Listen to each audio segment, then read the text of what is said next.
Maravilha, glória a Deus. A paz do Senhor, meus irmãos. Graças a Deus por mais uma rica oportunidade que o Senhor nos concede de estar aqui fazendo mais um vídeo, né? Mais uma videoaula, na verdade. Hoje eu quero gravar aqui essa segunda videoaula do nosso estudo bíblico.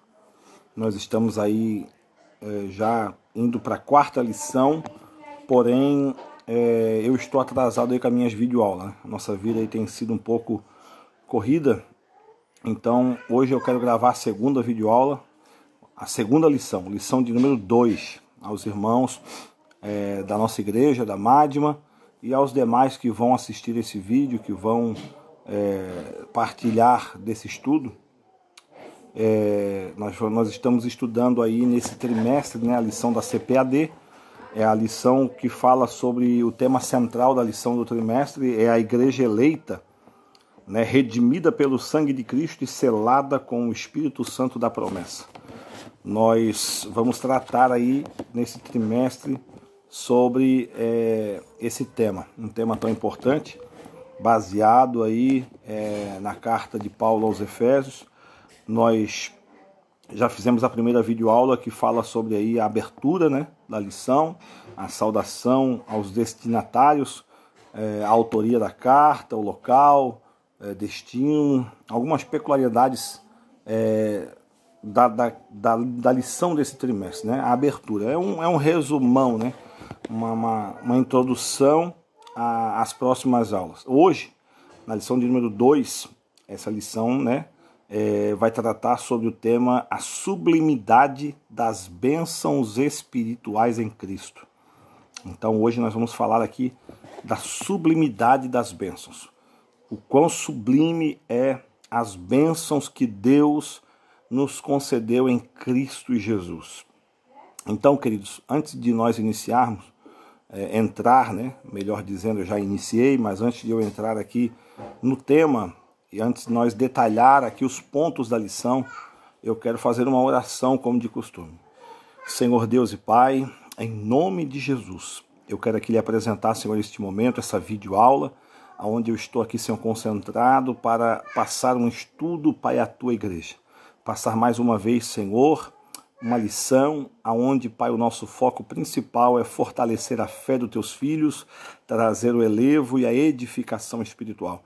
Que o Senhor possa falar através de mim, que o Senhor possa instrumentalizar a minha vida e possa, Senhor, trazer a compreensão aos ouvintes, Pai, desta lição, capacitando, fortalecendo, aperfeiçoando a faculdade mental de cada um dos Teus filhos. Sê conosco, abençoa, Senhor, assim esta aula, abençoa os ouvintes, em nome de Jesus.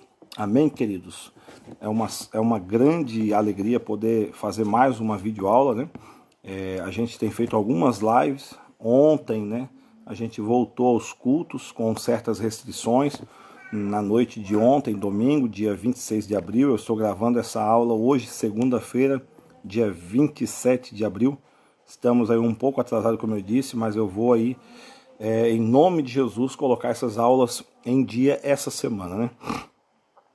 Queridos, hoje sobre o tema da sublimidade das bênçãos espirituais em Cristo, nós vamos tratar aí dentro do texto áureo que está em Efésios, capítulo 1, versículo 3. Quem tem a lição, assistindo essa videoaula, sente numa mesa, no sofá, numa poltrona, na sua cama, e pegue a lição e você vai acompanhando comigo ponto a ponto. Assim é melhor para você poder gravar, mentalizar mais o assunto, né? É um assunto muito importante e muito interessante de nós relembrar a Bíblia.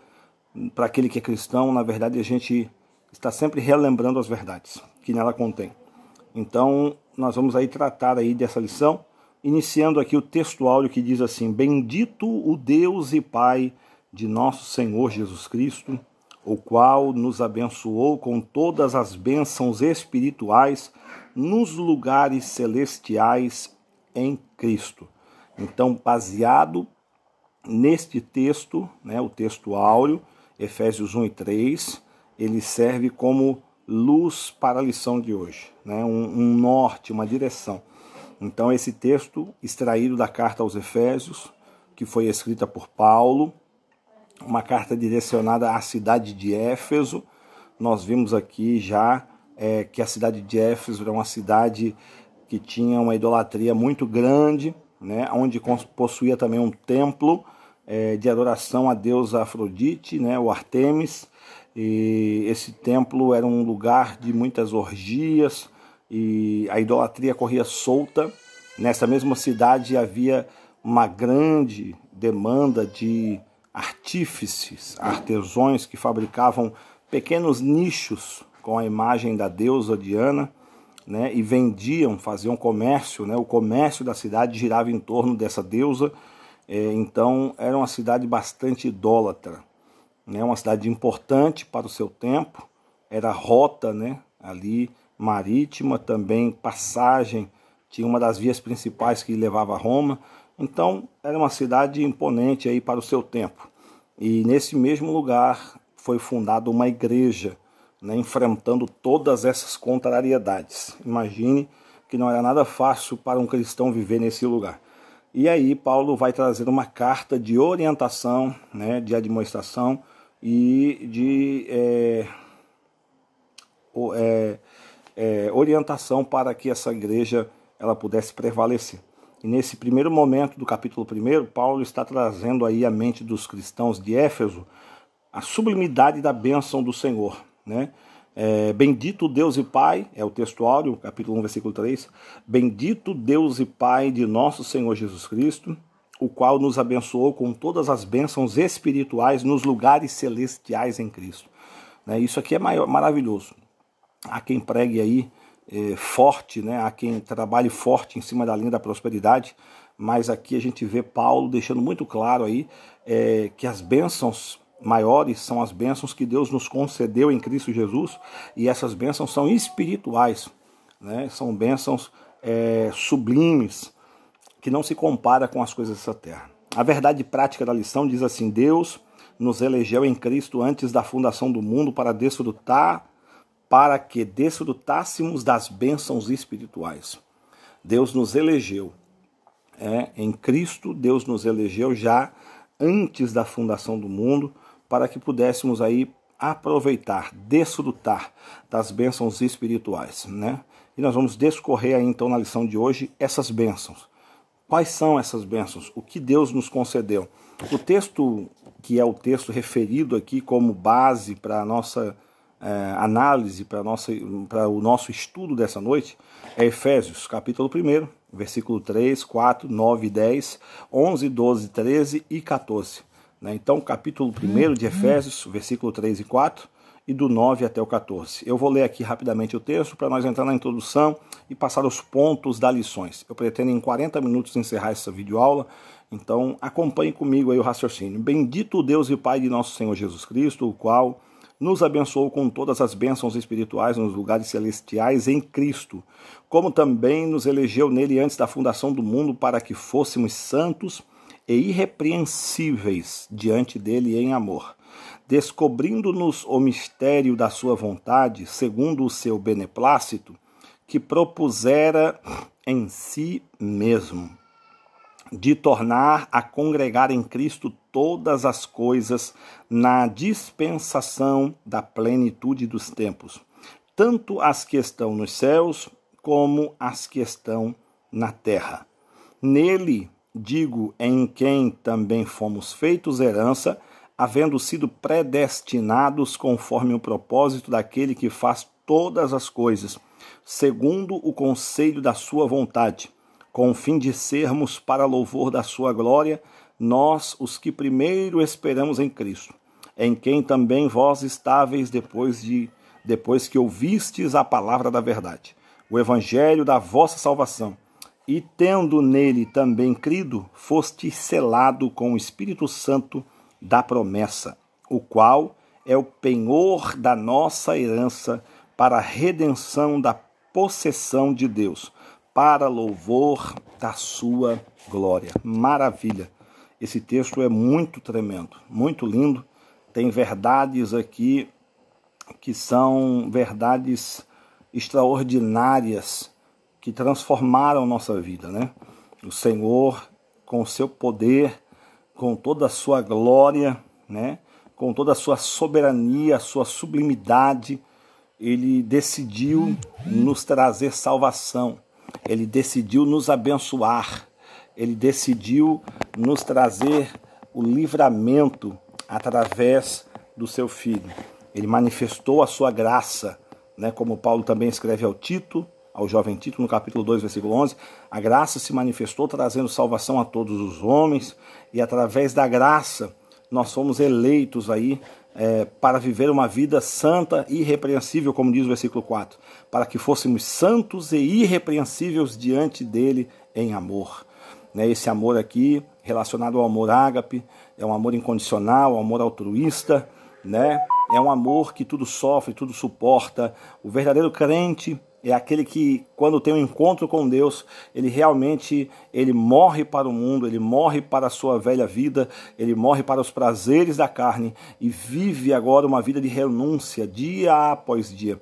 Isso é o Evangelho. Causa em nós um sentimento de abrir mão de muitas coisas que nós queríamos fazer para viver aquilo que Deus quer que vivamos.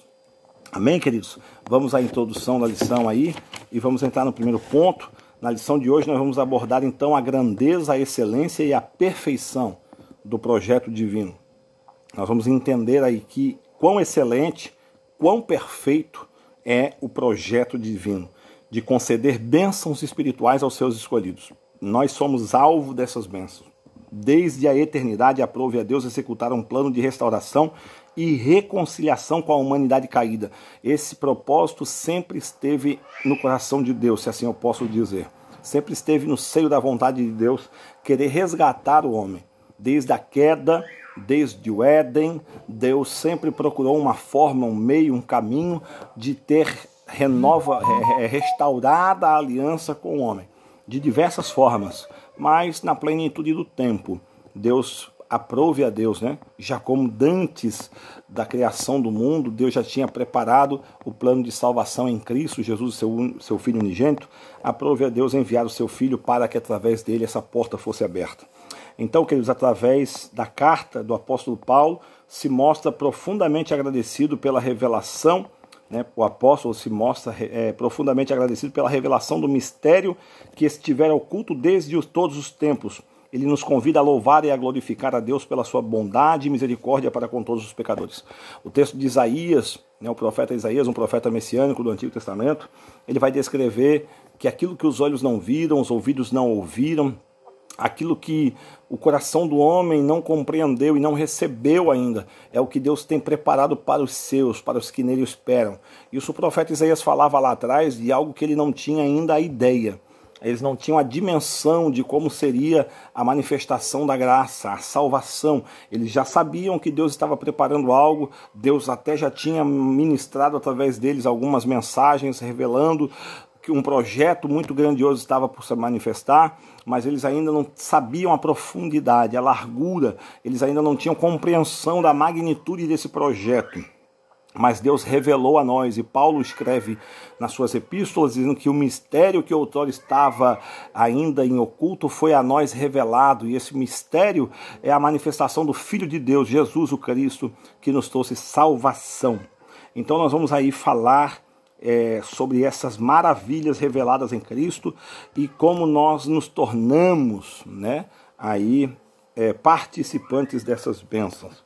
Então, primeiro ponto da lição, a nova posição em Cristo que nós assumimos quando aceitamos, quando passamos pelo novo nascimento. No passado estávamos perdidos e condenados à morte eterna, mas por sua infinita graça, Deus nos outorgou em Cristo o privilégio da salvação. O homem estava desgarrado, desligado. O próprio profeta Isaías também escreve num dos seus capítulos, ele vai dizer que o homem era como uma ovelha sem pastor, andando pelos montes a ermo, cada um indo após o seu caminho.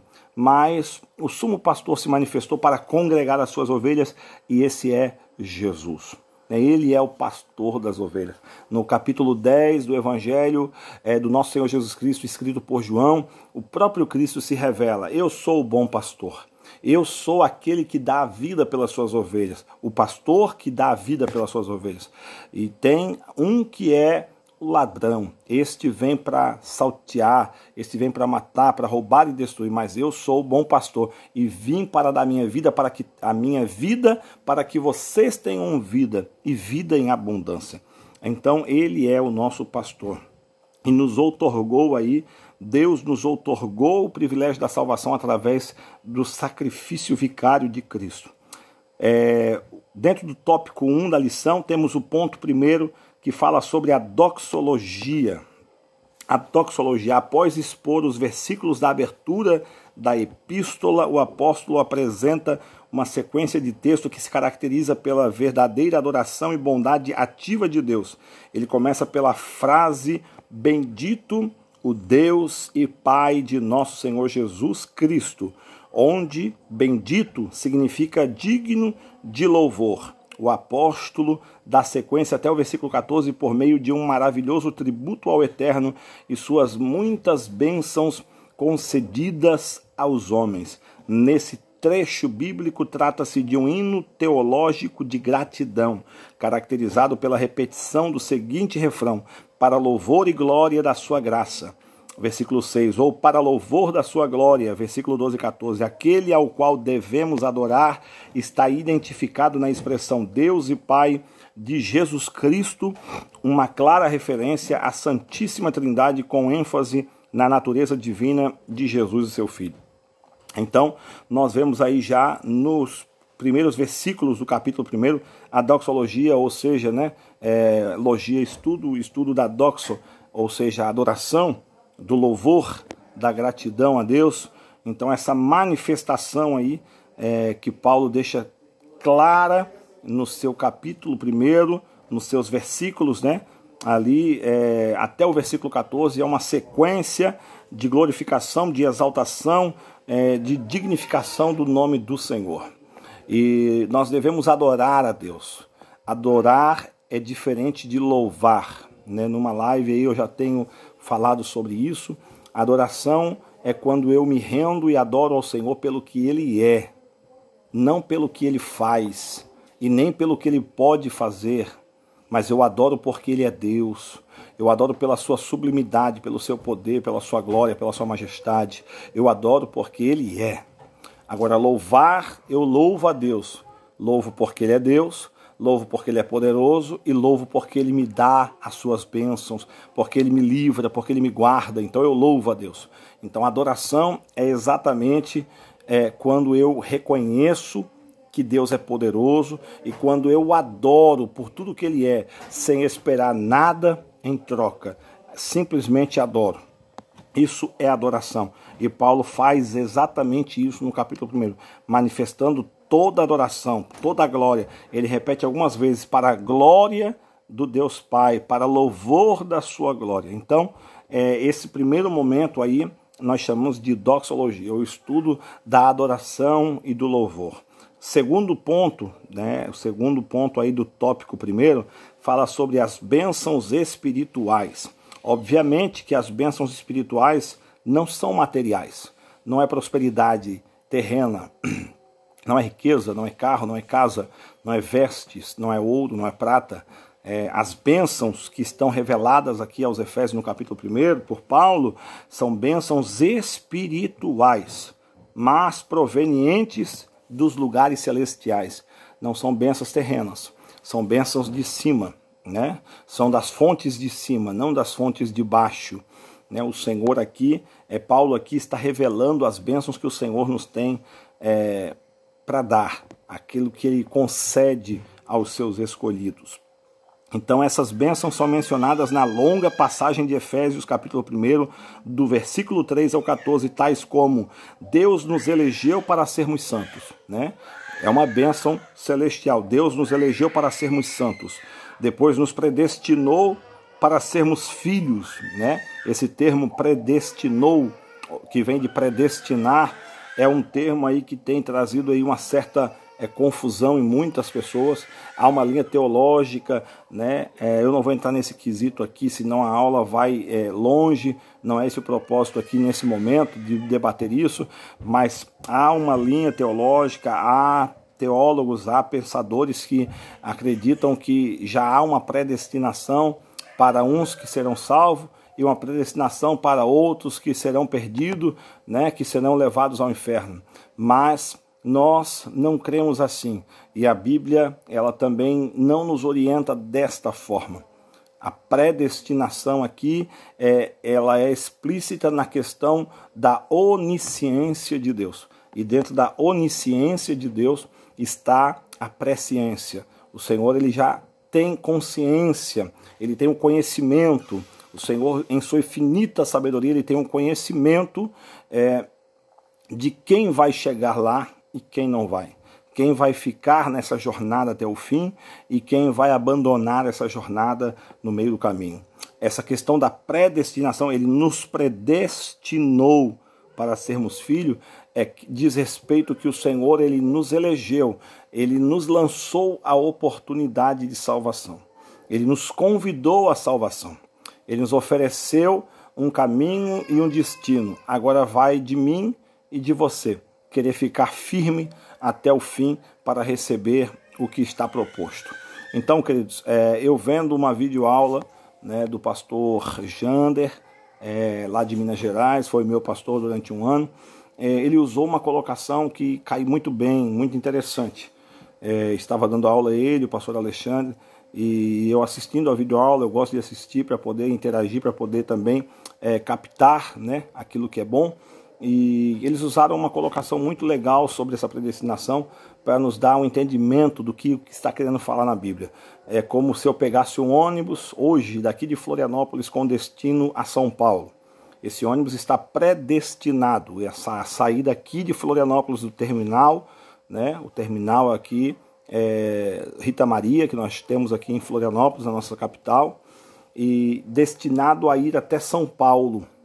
Né, chegar lá em São Paulo, num tal determinado local lá, né, que está proposto. Isso é uma predestinação, ele já está predestinado a chegar lá. O ônibus está indo para lá. Eu embarcando nesse ônibus, comprando minha passagem, eu estou predestinado a chegar em São Paulo. Mas pode acontecer que no meio do caminho eu não queira mais continuar a viagem. Aconteça um imprevisto, alguma coisa, e eu desça desse ônibus. Quer dizer que eu não chegarei a São Paulo, mas o ônibus está predestinado a chegar lá. Eu também estava, porém eu parei a viagem. Eu desci antes, eu saltei fora. O que aconteceu? O ônibus teve problema? O ônibus não chegou em São Paulo ou foi eu que não quis chegar? O ônibus está predestinado e vai chegar em São Paulo. Agora eu não quis chegar lá. Eu parei a viagem no meio do caminho. E é o que acontece hoje. Nós estamos predestinados a sermos filhos de Deus. Isso é o que Paulo está explicando. O Senhor nos predestinou na sua eleição, no seu Filho. Antes da criação do mundo, o Senhor já tinha preparado Jesus para ser morto no Calvário, né? Isso João escreve em Apocalipse, que Jesus ele foi morto já antes da fundação do mundo, para que pudéssemos ter os nossos pecados perdoados e sermos salvos. Agora, estamos predestinados à salvação. A salvação foi um convite feito por Deus em seu Filho, e o barco, o caminho, o ônibus, ele está indo para o destino. Agora, vai de nós querer entrar e permanecer até o fim, ou sair desse barco e desistir da viagem. Amém, queridos? É uma alusão aí muito, muito fácil de entender ao predestinar aqui. Nos fez agradáveis para si. O Senhor nos fez agradáveis através do sacrifício do seu Filho. O Senhor nos propositou uma vida agradável e para sermos agradáveis também a si. Remiu-nos por meio do sangue de Cristo. Nós somos remidos pelo sangue de Cristo, né? Através deste sangue, o sangue de Jesus, nós somos purificados. Nós somos aí limpos, transformados. Nossos pecados, né, foram purificados, foram perdoados. Então fomos remidos, acolheu-nos por sua vontade redentora, né? Foi obra de graça, né? Obra da graça, não de graça, foi obra da graça, ou seja, de Jesus, foi a manifestação dele, o seu sacrifício, a sua morte nos oferece vida, né? Isso não é por meio de obras nossas, por benfeitorias, né? Mas é simplesmente obra da graça. revelou-nos a palavra da verdade. O Senhor nos deu uma bússola, nos deu um mapa orientador para continuar nossa jornada e se chama Bíblia Sagrada. O homem precisa aprender a ir à Bíblia, a debruçar-se sobre a Bíblia, a estudar a Bíblia e viver a Bíblia. Aleluia. Selou-nos com o Espírito Santo da promessa. Esse é o selo do penhor. Nós temos um selo de penhora. O Senhor Jesus, ele disse: eu vou ao Pai para preparar lugar, mas eu vou enviar o outro Consolador e ele estará convosco até aquele dia. Ele vos fará saber as minhas palavras, ele vos fará lembrar o que eu vos ensinei. E quando eu estiver preparado, eu voltarei para vos levar junto de mim. Então ele nos selou com o Espírito Santo da promessa, ainda garantiu a validade da promessa, né? Há uma garantia da sua palavra. Tais bênçãos provêm de Deus, né? Que planejou a redenção, do Filho que a realizou e do Espírito Santo que a garante. É uma obra da Trindade, é uma obra do nosso Deus uno e trino, né? Um Deus que ele se apresenta com três faces, mas ele é único, ele é um Deus. Nós não adoramos a três deuses, né? Isso já foi também explicado aí numa aula, é algo extraordinário também, maravilhoso. Essas bênçãos, elas nos conduzem a exclamar como Paulo: bendito seja Deus. Você pode fazer isso? Você pode agradecer, você pode expressar essa palavra, essa frase, bendito seja Deus, pela tua salvação, pelo que Deus tem feito por ti? Maravilha. Terceiro ponto do primeiro tópico, a nova condição. A expressão em Cristo significa que somos abençoados com toda a bênção espiritual, a partir de sua pessoa e obra realizada no Calvário. Relaciona-se ainda com a nossa experiência de conversão a Ele. Essa nova vida é conferida, como está lá em 2 Coríntios 5,17, assim, se alguém está em Cristo, é uma nova criatura, né? Capítulo 5, versículo 17 de 2 Coríntios. Essa nova vida é conferida somente para quem está em Cristo. Isto é, o oposto da antiga vida em Adão, escravizada pelo pecado, né? Como está em Romanos 5 e 11. Deste modo, não andamos mais em trevas, mas como filhos da luz. Portanto, nossa nova posição é caracterizada pela salvação em Cristo, e por isso desfrutamos de todos os benefícios advindos dessa redenção. Então, em Cristo Jesus, nós recebemos uma nova posição. Que posição é essa? Posição de filhos, posição de co-herdeiros, né? E através da sua oferta, do seu sacrifício lá no Calvário, lá no Gólgota, nós fomos aí resgatados da nossa vã maneira de viver e fomos introduzidos aí num novo momento, numa nova história, com a oportunidade de fazer tudo diferente, tirados das trevas, trazidos para a luz. Paulo diz também aos Efésios, nessa mesma carta, mais à frente nós vamos ver isso. Perdão, irmãos, eu estava coçando a desculpa, é renite, e eu estou hoje aí com a renite um pouco alterada. Então, só peço perdão aos irmãos. Mas, queridos, como diz o texto aqui sagrado, então, através desta obra do Cristo, nós agora passamos aí de mortos para vivos. Fomos vivificados em Cristo Jesus através da sua obra redentora, e isso é um benefício aí da redenção. Desta forma, eu concluo o primeiro tópico da lição e pulo aqui para o segundo tópico, né? Eu espero que você esteja aí sendo edificado com o que nós temos falado aqui. Só uma síntese do primeiro tópico. As bênçãos espirituais que os crentes receberam da parte de Deus possibilitam uma nova vida em Cristo e, portanto, devemos ser agradecidos. Meu irmão, não há como estar em Cristo e não ter uma nova vida. Tá? A síntese do primeiro tópico é essa. Não tem como eu estar em Cristo, dizer que sou um cristão, porque ser cristão é ser um seguidor, é exemplo de Cristo. Se eu sou um cristão, eu preciso estar, melhor dizendo, em uma nova vida, viver uma nova vida. Vamos ao segundo tópico, uma vida cristocêntrica neste mundo. A palavra cristocêntrica quer dizer que tudo em nós deve convergir para Cristo. Embora o pecado tenha adentrado ao mundo, Deus projetou a primazia de Cristo na remissão dos pecadores e na restauração de todas as coisas para o louvor da sua glória. Então, embora o pecado tenha adentrado através do primeiro casal, Adão e Eva, né, Deus já tinha o projeto. Deus não foi pego de surpresa. Deus não é pego de surpresa. Deus não tem esta questão, né, de ser surpreendido. Deus, ele tem a onisciência, ele tem o conhecimento pleno de todas as coisas, né, em tempo real. Então, Deus já tinha o seu projeto em primazia, né, em Cristo, como diz o texto que eu já falei de Apocalipse. Em Cristo, Deus já tinha preparado a salvação aos homens, a redenção, mesmo antes do pecado do primeiro casal. Então vamos lá, o primeiro ponto do tópico 2, a revelação do mistério. A frase descobrindo-nos o mistério de sua vontade, versículo 9 do capítulo 1 de Efésios, sinaliza a revelação da verdade que estava oculta aos santos de Deus. Né? A verdade, como eu disse, que Isaías profetizou lá no Antigo Testamento, que estava oculta ainda, que a eles não era dado a compreensão, a magnitude do projeto salvífico, a nós foi revelada.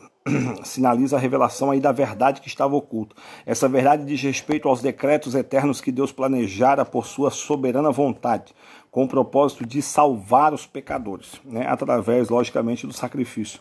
Essa vontade divina é revelada segundo o seu beneplácito, ou seja, isto é, de acordo com o que lhe agrada fazer por amor e misericórdia. Misericórdia, ou seja, o seu controle, a sua soberania, né? O seu beneplácito. Deus, ele tem essa questão soberana, e aquilo que lhe agrada ele faz. Logicamente que ligado aí nesses dois pontos, que é o amor e a misericórdia. A sua vontade foi executada conforme o seu desígnio por intermédio de Cristo, para que o Filho em tudo tivesse a preeminência. Maravilha.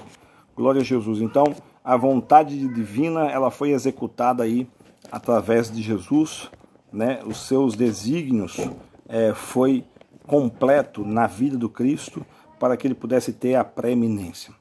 Então vamos ao terceiro ponto do tópico 2, a plenitude dos tempos. Paulo revela que o plano divino é fazer convergir em Cristo todas as coisas.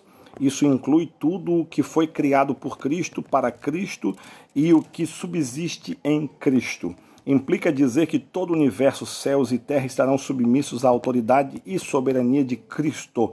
Nesse sentido, a ruptura provocada pelo pecado de Adão é restaurada completamente em Cristo.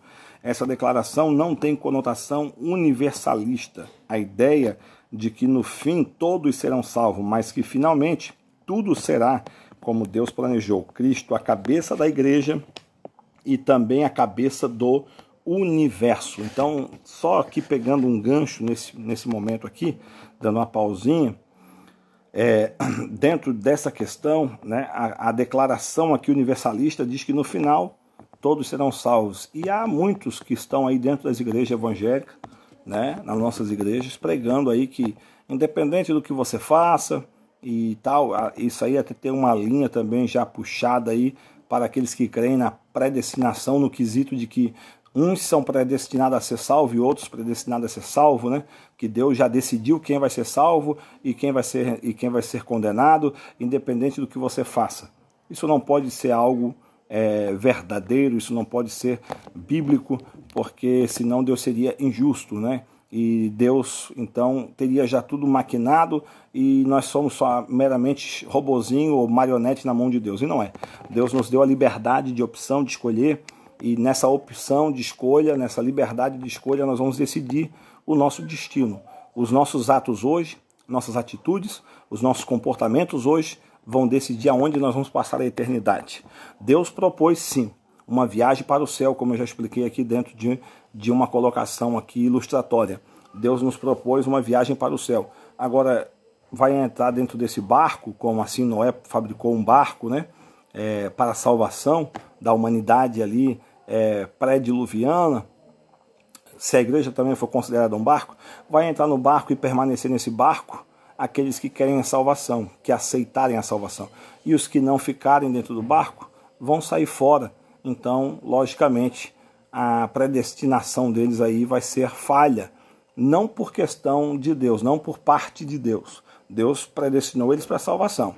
Deus já predestinou eles a serem salvos. Mas eles não aceitaram a predestinação de Cristo. Amém? Isso não quer dizer que Deus ditou quem vai ser e quem não vai ser. Deus deu a passagem, agora vai querer você aceitar ou não, né? Vai de você querer aceitar ou não. Amém, queridos? Então vamos lá, continuando aqui no segundo ponto do segundo tópico. A dispensação ou a administração desse plano será na plenitude dos tempos. Aqui a palavra grega para tempos não é cronos, que traz uma ideia de cronologia, mas é kairos, que se refere ao tempo divino previamente determinado para todas as coisas, para que todas as coisas estejam sob o domínio de Cristo. Então, né, a plenitude dos tempos aqui é no tempo determinado por Deus, é o tempo de Deus, é no momento em que Ele tem já organizado para isso, não é no nosso tempo, né, onde muitas das vezes a gente acha que as coisas devem acontecer no nosso tempo, no nosso relógio, mas a Bíblia, muitas das vezes, ela vai colocar projetos e planos de Deus dentro de um tempo que não é o nosso tempo. Não é o Cronos, é o Kairos, o tempo de Deus. Terceiro ponto do tópico 2, louvor da sua glória. O apóstolo enfatiza que as bênçãos são destinadas aos crentes, judeus e gentios, ou seja, de origem judaica ou de origem gentílica, qualquer outro povo fora dos judeus. A igreja, Paulo muda do pronome nós, ele e os judeus, para o também vós, os gentios, indicado que em Cristo os crentes de ambos os povos são herdeiros da promessa.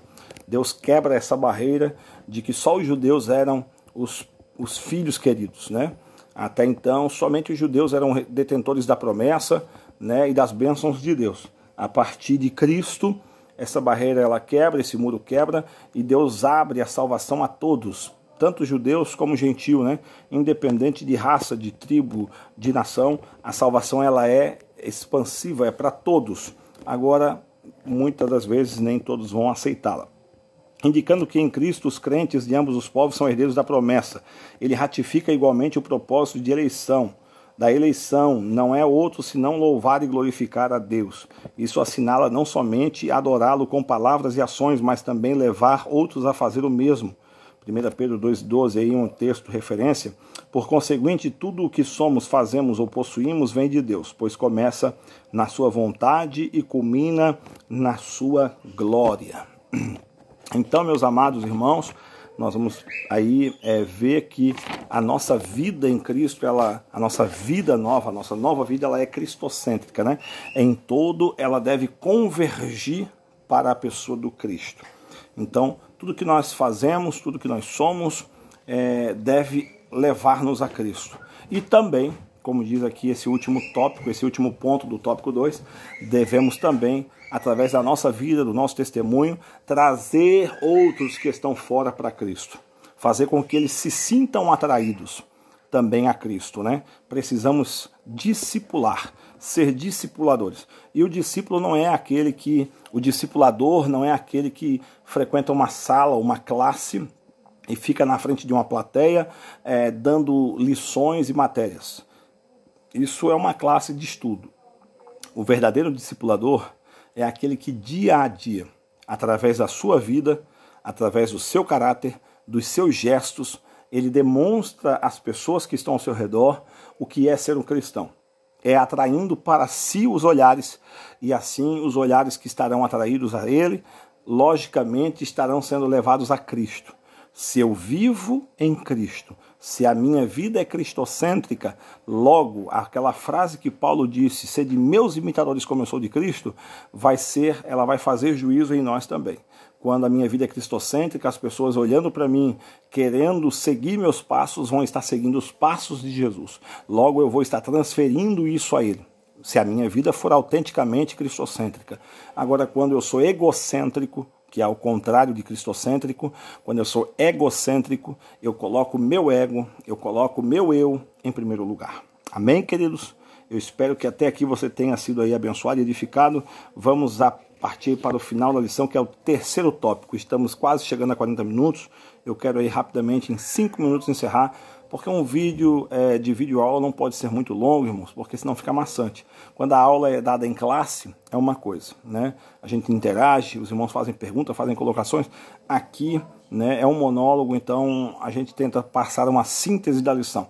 E eu espero que você entenda, que você pegue a sua lição, estude na sua lição e aprenda também. O terceiro tópico da lição fala o Espírito Santo, penhor da nossa herança. É importante nós recebermos o Espírito Santo em nós e termos ele em nós e zelar pelo Espírito de Deus em nós. O Espírito Santo desempenha importante papel no plano da salvação idealizado por Deus Pai. Qual é o papel do Espírito Santo em nós? Ele desempenha um importante papel. Primeiro ponto do tópico 3, o selo do Espírito Santo. Aquele que ouve a palavra de Deus, o evangelho da salvação, e que por meio da fé se rende a Cristo, né? Como Paulo escreve aos Romanos, capítulo 10, versículo 18, a fé vem pelo ouvir e o ouvir pela palavra de Deus. Então, quando eu ouço a pregação, quando eu ouço alguém falar de Jesus, quando eu sou abordado por alguém que está a evangelizar e eu recebo essa palavra, e essa palavra, ela penetra o meu coração, eu deixo ela descer ao meu coração, ir à minha alma, logo nesse momento surge a fé salvífica, que vai começar a gerar em mim um sentimento de constrangimento, logo seguido de arrependimento e sentimento desejoso de ser salvo, de salvação. Então, a pessoa que por meio da fé se rende a Cristo, ela recebe o selo do Espírito Santo no momento da conversão. Isso no momento da conversão, Paulo explica também na carta a Tito, capítulo 3, versículo 5. Então, no momento da conversão, quando eu me entrego, quando eu me rendo a Cristo, o selo do Espírito Santo, né, o revestimento do Espírito Santo, ou seja, a entrada do Espírito Santo em mim, ela é neste momento iniciada. Nos tempos bíblicos, o selo era usado como sinal de propriedade e posse pessoal. Um selo, ele era utilizado, né, como uma marca de posse, de propriedade, né? Os príncipes, os reis, os sacerdotes, eles usavam um anel, esse anel tinha um brasão, e eles então selavam em cima de uma cera, de uma gota de cera, e ali ficava uma marca. Essa marca era um sinal de propriedade ou de posse, né?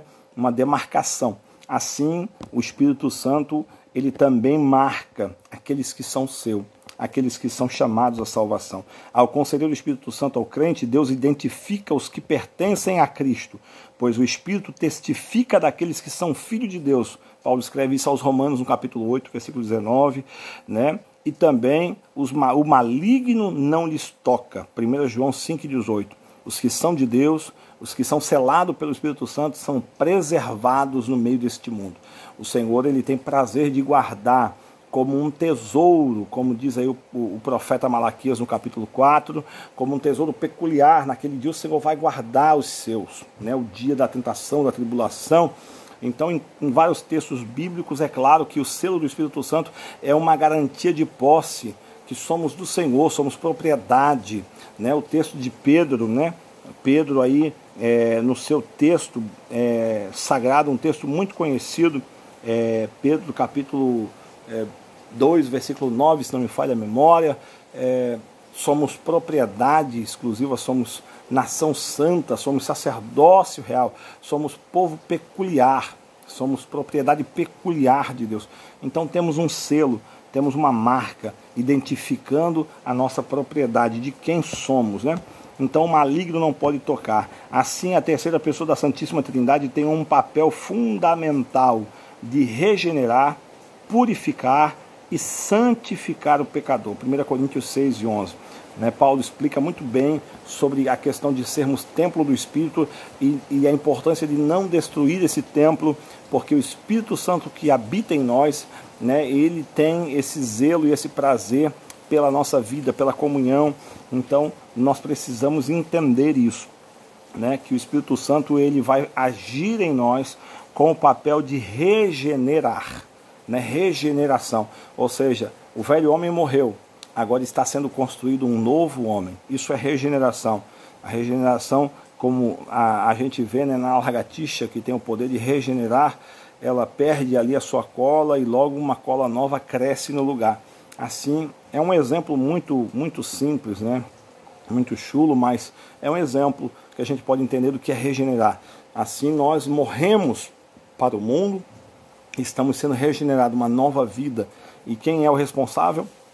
O Espírito Santo. Por isso a importância de termos esse selo, de termos o Espírito Santo e preservá-lo, o Espírito Santo em nós. Regenerar, purificar. O Espírito Santo ele nos auxilia, ele trabalha diretamente na nossa purificação, né? E santificar o pecador.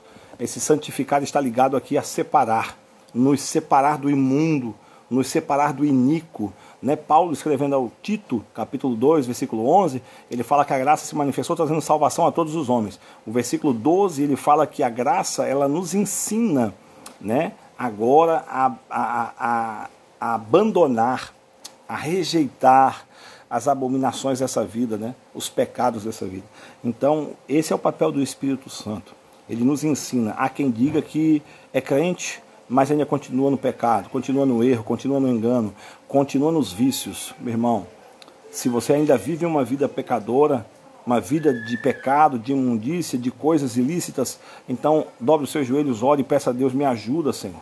Peça para Ele te ajudar a sair, porque você não está vivendo uma nova vida. Se está vivendo de engano, você ainda continua o mesmo velho homem. Peça para o Espírito Santo. O Espírito Santo entra em mim, me guarda, me sela e me ajuda, me regenera, me purifica e me santifica. Ele é quem convence o ser humano do pecado, da justiça e do juízo. Isso está revelado em João capítulo 16, versículo 7 e 8. O Espírito Santo de Deus ele foi enviado à terra com o propósito de trazer ao homem a consciência do seu pecado, da justiça de Deus manifesta em Cristo e do breve juízo que está para se manifestar aos homens que não aceitarem o plano de salvação. E que também produz no crente o verdadeiro relacionamento com Deus por meio do fruto do Espírito Santo. Paulo revela em Gálatas capítulo 5, versículo 22 e 23, aí o fruto do Espírito Santo, né, que são 9 fatias, 9 gomos, como a gente vê no estudo, né, o amor, a bondade, a fé, a longanimidade, a perseverança, mansidão, temperança e domínio próprio. Então, esse fruto do Espírito Santo também está aí à nossa disposição, revelado pelo Espírito Santo na nossa vida, quando nós assim somos revestidos por ele. Segundo ponto do tópico 3, o penhor da nossa herança. O termo grego arrabon pode ser traduzido como depósito, penhor, garantia, ou ainda a primeira parcela. A palavra tem origem semítica, ou seja, muito primitiva, e era usada nas transações comerciais para assegurar o preço ou garantir o pagamento de algo. Paulo ensina que o Espírito Santo é o depósito que garante a nossa herança em Cristo. Tudo isso significa que aquele que tem o selo do Espírito Santo tem a salvação garantida. Isso não quer dizer que o crente está salvo para sempre. Salvo uma vez, salvo toda a vida, como muita gente prega e muitos acreditam, né? Eu sou salvo hoje, então eu sou salvo para sempre. Não, meu irmão. Eu preciso trabalhar minha salvação a cada dia. Deus enviou seu Filho, Jesus o Cristo, para nos salvar. Jesus o Cristo morreu na cruz, ressuscitou ao terceiro dia, subiu aos céus e enviou o seu Espírito para garantir a obra da redenção, a obra da salvação. O Espírito Santo de Deus foi nos oferecido, foi nos ofertado. Nós o recebemos. Agora eu preciso trabalhar nessa manutenção dessa comunhão do Espírito Santo. Cada dia. Trabalhar no meu relacionamento com Ele, na minha intimidade com Ele, manter essa minha aliança ativa, manter um comprometimento com Ele, manter uma intimidade, para que a minha vida assim possa ser totalmente transformada, né? Naquele processo, daquele pilar ali, daquele tripé, na regeneração, purificação, santificação. É o tripé onde o Espírito Santo trabalha, regeneração, purificação e santificação. Então tudo isso significa que aquele que tem o selo do Espírito Santo tem a salvação garantida, né? Paulo ensina que o Espírito Santo é o depósito que garante a nossa herança. Isso não quer dizer que o crente está salvo para sempre, independente da sua conduta, mas que a redenção está válida aos eleitos em Cristo que permanecem fiel, né? Mateus 24, 13. É preciso perseverar, é preciso permanecer firme até o fim. Aquele que perseverar até o fim, esse será salvo. Então a salvação ela é condicional àqueles que permanecerem firmes na presença do Senhor. Não é a questão de eu receber a salvação e aí depois disso, independente se eu cair, se eu errar, se eu pecar, se eu ficar errado, se eu permanecer no engano, eu vou ser salvo mesmo assim. Não, meu irmão. Pode acontecer nesse caminho de eu ser salvo, de eu caminhar com Cristo e em um dado momento acontecer um acidente no meu percurso e eu deslizar e cair num pecado, num erro, né, cometer um erro, pecar, errar o alvo. Mas isso não quer dizer que a salvação vai ainda continuar sendo ofertada, ou melhor, isso não quer dizer que eu serei salvo desta forma, vivendo no pecado. Agora eu, com esse acidente do pecado, se eu me der conta, se eu deixar ser constrangido pelo Espírito Santo, e assim eu tomar consciência do meu erro, da minha queda, me arrepender, confessar, abandonar aquele erro e continuar a minha jornada, eu continuo sendo salvo. Agora, se eu permanecer caído, se eu permanecer no erro, se eu não consertar a minha vida, a salvação ela vai passar de mim. Ela está sendo ofertada, mas eu preciso trabalhar na manutenção do meu penhor, deste depósito. Cristo deixou esse depósito que é o Espírito Santo para garantir a nossa salvação. Mas eu preciso cuidar desse depósito. Amém, queridos? Glória ao nome de Jesus. Assim nós encerramos aí o terceiro tópico e encerramos a lição de hoje. Concluindo a lição, nessa porção da Epístola aos Efésios, o plano divino revelado resulta na conciliação do ser humano com Deus por meio de Cristo e na restauração de todas as coisas visíveis e invisíveis. Ambos os propósitos devem redundar em louvor e glória ao Deus eterno. Na plenitude dos tempos, todo o desígnio divino estará plenamente executado. Então, queridos, permaneça fiel, permaneça firme, permaneça alicerçado na palavra. Busque a palavra de Deus, busque em oração, tenha vontade, tenha prazer em buscar ao Senhor, em conversar com Ele, em viver uma vida de aliança contínua, de intimidade. Você não precisa estar 24 horas de joelho. Você pode estar em oração, em vigilância e oração, mesmo trabalhando, mesmo de pé, mesmo andando, mesmo caminhando, mesmo no carro dirigindo, dentro do ônibus, sentado. Você pode viver uma vida íntima com Deus. Aonde você estiver, aonde você for, faça isso. E as bênçãos do Senhor vão te alcançar. Meus queridos, que Deus abençoe a tua vida.